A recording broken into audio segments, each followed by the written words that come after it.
বাড়ি এবং পাথর পরিবহনের রয়্যালটি সংক্রান্ত জটিলতাকে কেন্দ্র করে সমস্যায় পড়েছেন ট্রাক মালিকরা। আর এই অভিযোগ নিয়েই আলিপুরদুয়ারের সাংসদ মনোজ টিগ্গার সঙ্গে দেখা করেন মাদারিহাট ট্রাক অনার্স অ্যাসোসিয়েশনের সদস্যরা। শুক্রবার সাংসদ নিজে অ্যাসোসিয়েশনের সদস্যদের নিয়ে ভূমি এবং ভূমি রাজস্ব দপ্তরের অফিসে যান এবং বিষয়টি নিয়ে আধিকারিকদের সঙ্গে বৈঠক করেন। সংগঠনের তরফে অভিযোগ করা হচ্ছে, বিভিন্ন জায়গায় রয়্যালটি সংক্রান্ত জটিলতার কারণে বহু গাড়ি বসে রয়েছে, কোথাও আবার নির্ধারিত টাকার চেয়ে অতিরিক্ত রয়্যালটি নেওয়া হচ্ছে বলেও দাবি করেন ট্রাক মালিকরা। আর এর জেরে ট্রাক চালকদের পাশাপাশি সরকারি নির্মাণ কাজও ব্যাহত হচ্ছে বলেই অভিযোগ। আর এ প্রসঙ্গে সাংসদ মনোজ টিগ্গা জানিয়েছেন, নতুন সরকার গঠন হয়েছে এবং এখনো সমস্ত নিয়ম কানুন পুরোপুরি স্পষ্ট নয়। বিষয়টি নিয়ে তিনি ঊর্ধ্বতন মহলে কথা বলবেন এবং দ্রুত রেসিং এর রয়্যালটি সংক্রান্ত সমস্যার সমাধানের উদ্যোগ নেওয়া হবে। পাশাপাশি তিনি আরো জানিয়েছেন, সরকারি নিয়ম মেনে কাজ না হলে আইনগত ব্যবস্থা নেওয়া হবে। যারা আগে থেকে বালি পাথর ডাম্পিং করে রেখেছেন, তাদের বৈধ কাগজপত্র দেখাতে না পারলে প্রশাসনিক পদক্ষেপ নেওয়া হবে বলেও সতর্ক করেন সাংসদ।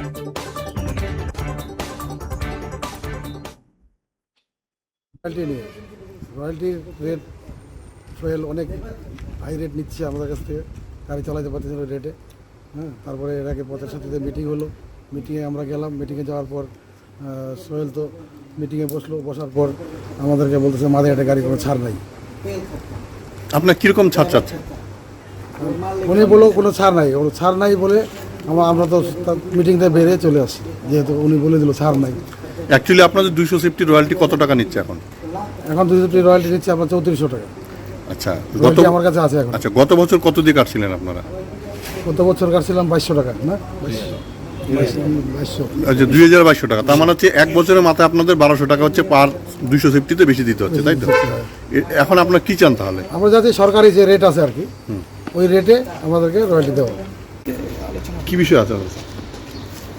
দেখুন, এইখানে তো বিশেষ করে বালি মাফিয়া, পাথর মাফিয়া, জমি মাফিয়া যেভাবে বেড়ে চলেছে, তো সরকার পরিবর্তন হওয়ার ফলে এইগুলো তো বন্ধ হওয়া উচিত। এবং যারা আমাদের ট্রাক মালিকরা আছেন কিংবা অন্যান্য যারা ডেলি বালি তুলেন, পাথর তুলেন, তাদের এক্সেস দাম এই যে 4000, 5000 করে তোলা হচ্ছে, যেটা রেট আছে সেই রেটের অনেক বেশি নেওয়া আছে। তাই সকলেরই অভিযোগ ছিল যে বেআইনিভাবে এখান থেকে বালি পাথরও তোলা হচ্ছে এবং বেআইনিভাবে টাকা পয়সা নিয়ে হচ্ছে। একটা রিজনেবল রেট থাকবে, কিন্তু সে রেটের কোনো মা বাপ নেই।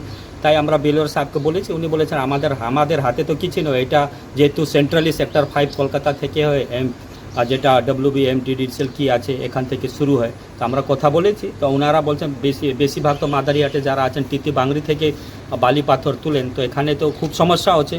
আর এখানে কেউ লিজ পায় নেই তোলার জন্য। তো আগামী দিনে আমরা চেষ্টা করব যাতে কেউ পায় এবং ওখান থেকে বালি পাথর তুলে যাদের রোজগার চলবে এবং সরকারের ঘরেও যাতে ট্যাক্সটা যায় সেই লক্ষ্যে কাজ করা।